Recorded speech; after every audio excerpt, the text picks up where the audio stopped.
Welcome to floor number 18 of the Abyss Challenge series. Sorry it took so long to get this one out, but it's been busy here. So on floor number 18 we're fighting Wanderer Silk. The gimmick on this floor is that if you are hit with a dual attack for the second time in a row, it will trigger outrage. So a bit of frustrating RNG here. At the start of the battle, Silk uses a skill called Shock Arrow, which will push back your highest attack unit to 0 on the CR bar and paralyze it. You can't resist this, and you can't evade it. It also gives her a barrier. Now the good news is that CR boosting is doubled, so you only need a 50% CR pusher to recover. Now, you need to only use 3-star heroes here, so you won't want to use A.Lots, Lots, or Flan unless you're going to use one of them as your sole non-3-star DPS. So your only real option to push here is Specialty Change Doris. Now, every time you hit Silk while you are buffed, she gets a 15% CR push, so she cycles pretty well.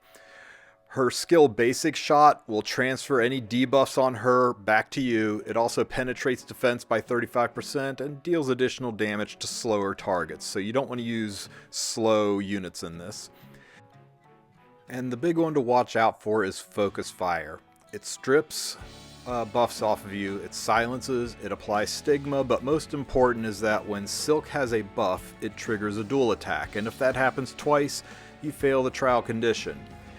Also, like Basic Shot, it does more damage to slower units. Now, unfortunately, the file that had the stats for the units was corrupted, so this is my current stats, and I'm pretty sure I didn't change gear on these units. So, this is my Landy, my Doris, my Camilla, and my Adventurer Ross. You could replace Adventurer Ross with Arrowell. SC Arrowell, of course. You could replace Camilla or Landy with Commander Lorena.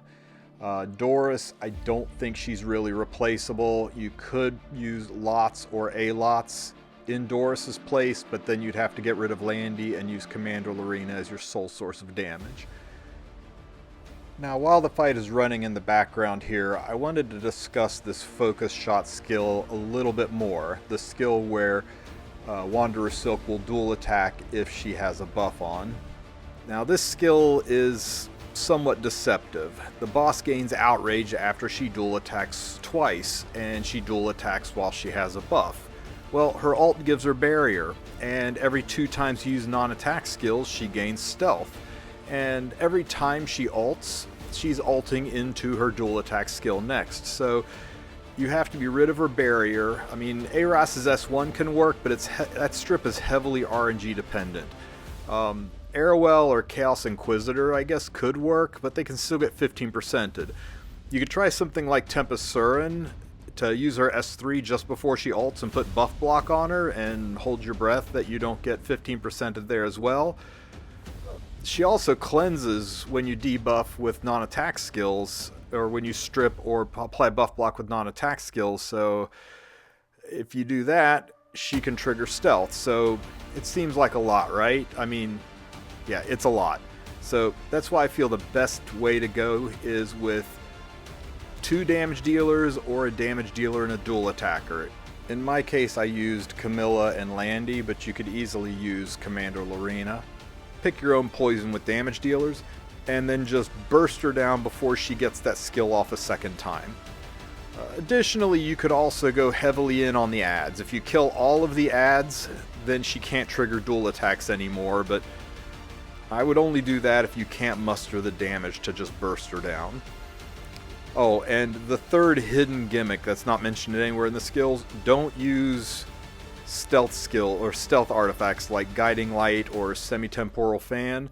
And don't use Spectre Tenebria, because if the highest attack target is stealthed, then she'll pick a target at random, and if it randomly goes into Doris, you won't be able to win. So you want to make sure that you can pick and choose who gets stealth so that Doris can bring them back. And a final note, as with all Abyss floors, or Abyss Challenge floors, HP damage is cut in half, so Daydream Joker will work, but it works at 50% power. As long as you stick a defense break here or there, I think you'll see this team is pretty self-sufficient, rather fast. If you don't have Landy, I recommend using Commander Lorena, which opens you up to having a 4th unit be a non-3-star base. Hopefully this helps you clear your stage 18. I thought this floor was relatively easy, but I had pretty strong DPS units going into it, so that helped. If you have any questions, ask them in the comments section, and as always, like and subscribe. Have a great Christmas, everybody.